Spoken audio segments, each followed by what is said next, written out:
2016 সনের 16 সন থেকে আমরা আমাদের এই বিভেদটা মেটানোর জন্য, আপোষ করার জন্য রাত দিন একাকার করে চেষ্টা করেছি। প্রথম 2-3 বছর চেষ্টা করে যখন আমরা কোনো আলোর মুখ দেখি নাই, তখন আমরা যার যার মতো কাজ করা শুরু করেছি। যে যার মতো থাকুক, বিভেদ থাকুক, তাও কাজ হোক। কিন্তু গত 3 মাস যাবৎ যে পক্ষটা বিভেদ শুরু করেছিলেন এবং উস্কে দিতে চাচ্ছেন, ওনারা হঠাৎ করে মারমুখী হয়ে গেলেন। কোনো মসজিদে ঢুকতে দিবেন না, সারা দেশের কোথাও ইজতেমা করতে দিবেন না, সব জায়গায় ওনারা বাধা দিবেন। সর্বশেষ এই কাকরাইল, যেখানে মীমাংসিত বিষয় 7 বছর যাবৎ এক পক্ষ যারা বিভেদকে উস্কে দিচ্ছেন, সেই যুগেরপন্থীরা, ওনারা থাকবেন 4 সপ্তাহ, আমরা মাত্র 2 সপ্তাহ। এত বৈষম্যের পর আমরা মেনে নিয়ে শান্তিপূর্ণভাবে কাজ করছি। হঠাৎ করে ওনারা দাবি করলেন এই টঙ্গী ইজতেমা ময়দানের মতোই কাকরাইল ময়দানকে সারা বছর ওনারা দখল করবেন, সারা বছর ভোগ করবেন, আমাদেরকে ঢুকতে দিবেন না, আসতে দিবেন না। যখন আমরা দেখলাম যে আমরা যত নমনীয় হচ্ছে, যত ধৈর্য ধরতেছি, যত শান্তির বার্তা দিচ্ছি, তত ওনারা অশান্ত হচ্ছেন, অশান্তি ছড়িয়ে দিতে চাচ্ছেন, ততই ওনারা আমাদের উপর বৈষম্য চাপিয়ে দিতে চাচ্ছেন। তখন আমরা বাধ্য হয়ে সিদ্ধান্ত নিলাম এবার আমরা কঠোর অবস্থানে যাব। কারণ আমাদের তাবলিগের সাথী যারা, এই পক্ষ আর ওই পক্ষ উভয় সমঝোতার জন্য তৈরি আছেন, উভয় আগের মতোই আমরা আছি। মাঝখানে একটা তৃতীয় পক্ষ ঢুকেছে। এই তৃতীয় পক্ষকে যদি আমরা বের করতে না পারি, দিন দিন ওনারা আমাদের মধ্যে এই আগুনের ভিতরে আরো পেট্রোল ঢেলে যাবেন। এই জন্যই আমরা নিয়ত করেছি, আমাদের ওই ভাইদেরকে বার্তা দিয়েছি যে আপনারা হয়তো ভয়ে মুখ খুলতে পারতেছেন না, যে আমরা আপনাদেরকে সেভ করতে পারবো কিনা। আজকে আমরা সুস্পষ্ট বার্তা দিতে যাচ্ছি, যদি আমরা মুসলমান ঐক্যবদ্ধ হয়ে যাই, মুসলমানের দুশ্মন যারা বিভিন্ন লেবাস আমাদের ভিতরে কাজ করতেছে, তারা এই দেশে মাথা উঁচু করে দাঁড়াতে পারবে না ইনশাআল্লাহ। এই যে আমাদের উদ্দেশ্য আজকের এই বার্তা, আজকের এই সমাবেশের দ্বারা একটা বার্তাই দিচ্ছি, চলুন আমরা এক হই।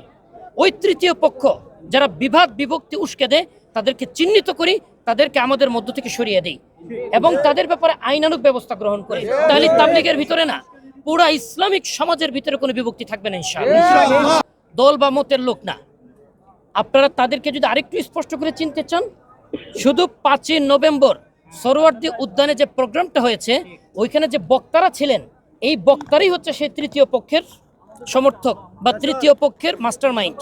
এদেরকে ধরলে, তাদেরকে জিজ্ঞেস করলে কারা এটার মূল উৎস মুসলমানদের মধ্যে বিভক্তি তৈরি করে রাখতে চায়, আপনারা তার উত্তর পেয়ে যাবেন ইনশাআল্লাহ। এবার আপনাদেরকে দ্বিতীয়বার সময় দেওয়া হয়েছে, মানে ফেব্রুয়ারিতে। এখন আপনারা কি প্রথম চাচ্ছেন, বা তাদেরকে তো সরকার পক্ষ থেকে কথা পরিষ্কার, প্রথম না দ্বিতীয়, এটা সরকার একচেটিয়া ভাবে সিদ্ধান্ত নেওয়ার কথা না, এটা উভয় পক্ষের সাথে বসে সিদ্ধান্ত নেওয়ার কথা। তো আমাদের সাথে সরকার একবার বসেছিলেন, বলেছিলেন টাইমটা জানিয়ে দেওয়া হবে, কে আগে কে পরে, বাট এরপর আনুষ্ঠানিকভাবে আমাদেরকে আর দাওয়াত দেওয়া হয়নি, এটা জানানো হয়নি। মিডিয়াতে অনেক কথাই আসে, আমরা মিডিয়ার কথা কর্ণপাত করতে চাই না। আমরা চাই আবার সরকারের সাথে সুন্দরভাবে বসবো, একটা সমঝোতার মাধ্যমে আমরা এটা নির্ধারণ করবো ইনশাআল্লাহ। আজকের এই সম্মেলনের একটাই দফা, আমরা আজকে কারো কাছে এটা বলতেছি না যে আমাদেরকে মারে কাটে, মসজিদ থেকে বের করে দেয় ইত্যাদি, নির্যাতিত হই, এগুলো বলেছি। আজকে এগুলি সময় নেই। আজকে শুধু এক দফা নিয়ে আমরা আসছি, যে এই ইজতেমায়, আসন্ন বিশ্ব ইজতেমায় সাহাব দামাত বারাকাতুহুমকে আমরা বাংলাদেশে নিয়ে আসবো ইনশাআল্লাহ। বিশ্ব আমির সারা পৃথিবীতে যেতে পারেন, বাংলাদেশে আসতে উনার আইনানুগভাবে কোনো বাধা নেই। অতএব যে কোনোভাবে ইনশাআল্লাহ সরকারের সাথে আমরা সুসম্পর্ক রেখে, লিয়াজু করে আইনানুগভাবে ওনাকে আমরা বাংলাদেশে নিয়ে আসবো ইনশাআল্লাহ। ঘোষণা দিচ্ছেন যে কাকরাইলও আমাদেরকে জায়গা দিবেন না, টঙ্গী ময়দানও আমাদেরকে জায়গা দিবেন না। কিন্তু ওনারা এটা মনে হয় জানে না যে দাওয়াত তাবলীগের মেহনতের যারা সাথী, তারা হইলো এক সময় এক একজন অন্য জগতে ছিল, তারা ডাস্টবিনে পড়া ছিল। এই আল্লাহ তাআলা এই দাওয়াত তাবলীগের মেহনতের মাধ্যমে বলে আমাদেরকে ডাস্টবিন থেকে উঠিয়ে নিয়ে আইসা বলে আমাদেরকে এই মসজিদের মধ্যে জায়গা দিচ্ছেন। মসজিদের মধ্যে, মসজিদের পরিবেশে আমাদের টুপি দাড়ি পাঞ্জাবি এই দাওয়াত তাবলীগের মেহনতের ক্ষেত্রেই হয়েছে। এই কারণে আমি ওনাদেরকে আপনাদের মাধ্যমে এটা জানাইতে চাই যে দাওয়াত তাবলীগের মেহনতের সাথীরা, তাদেরকে দুর্বল ভাবা বা এটা হবে তাদের জন্য ভুল, তারা কোনো দুর্বল না।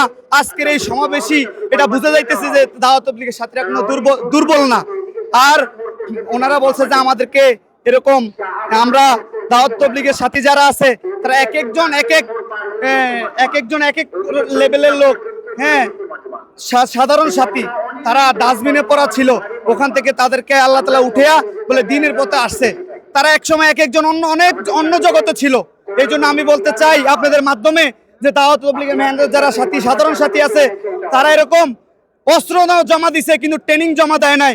যদি আমাদের দাওয়াত তাবলীগের মেহনতের সাথীদেরকে খেপাইতে চায় তাহলে আমরা আবার সেই অস্ত্র নেওয়ার জন্য বাধ্য হবো। কিন্তু আমাদের মুরব্বীদের নিষেধের কারণে বলে আমরা ওগুলা ব্যবহার করতে চাই না।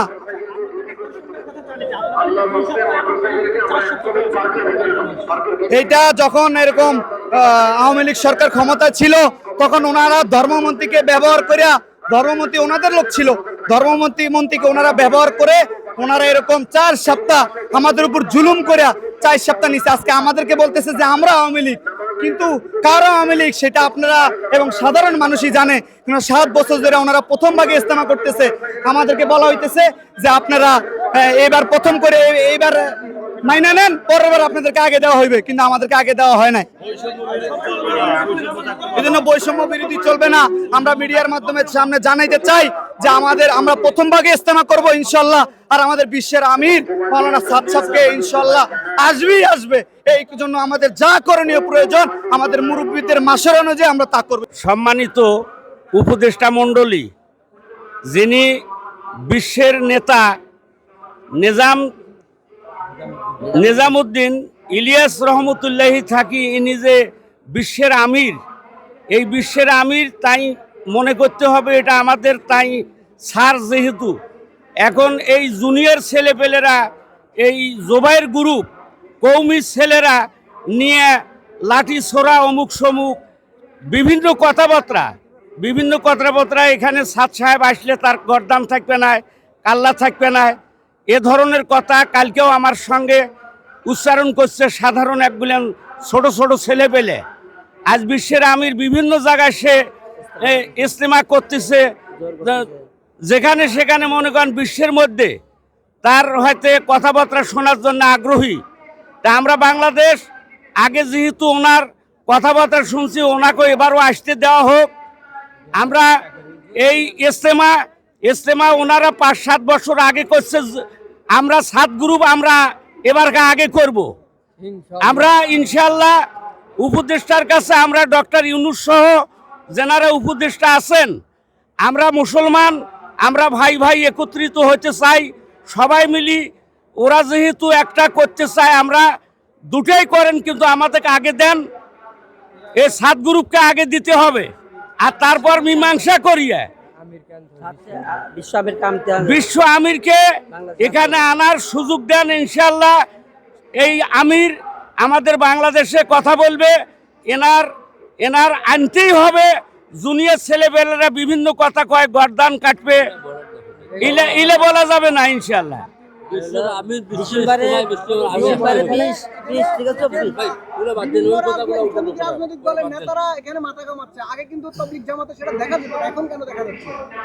কৌমি ছেলেরা আসলে এটা হয়তো ওইরকম ভাবে আমরা জানি না, তবে এটা বিগত 100 বছরে আমরা দেখি না।